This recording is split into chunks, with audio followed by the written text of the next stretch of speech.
My name is Dylan Willaboom, Hummingbird Landscapes. So some tips for conserving water in the Niagara region are to use mulch first and foremost. Mulch creates a blanket over top of the soil, holding in water and blocking the sun from drying that soil out. It also provides a home for fungus so they can break down that organic material and add to your soil.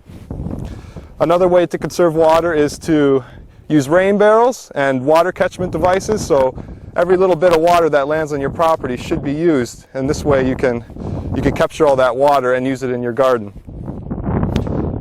Another tip is to use plants that are adapted to your area, especially native plants, which grow here all on their own without any help. If you use native plants, they are more disease resistant and more tolerant of water fluctuations in the environment. Springtime is an awesome time to do mulch in the garden. Everything's dormant. There's not a bunch of things on your list to do like weeding.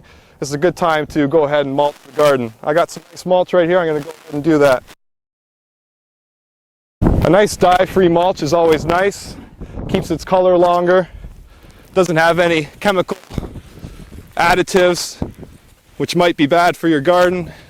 It has that nice dark brown natural look and really puts the finishing touch on your garden.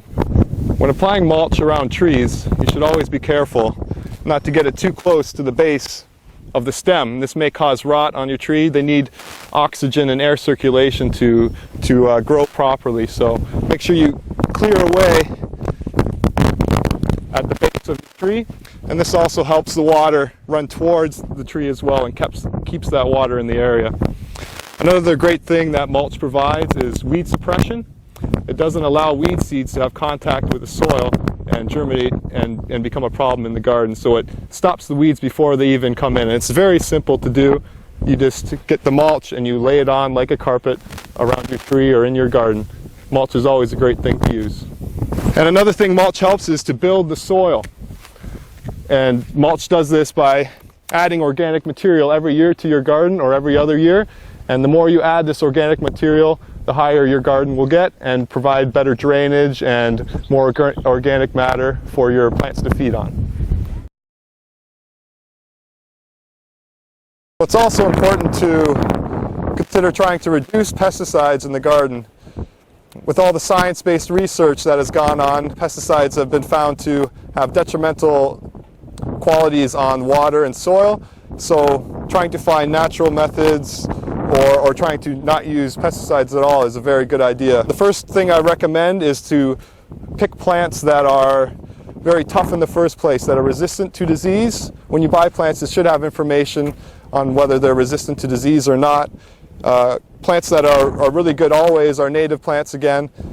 Another way to reduce pesticide use or herbicide use in particular would be to use mulch to prevent weeds before they get into the garden instead of spraying them after they're there.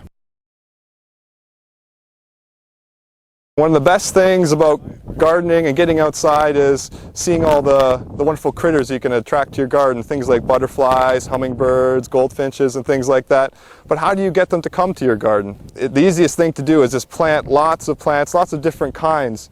And if you use native plants, these local critters always have a natural relationship with them.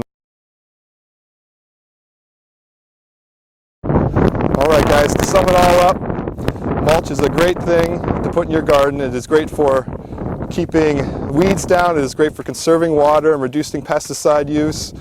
And that is the one thing I want to leave you with today, is use mulch in your garden.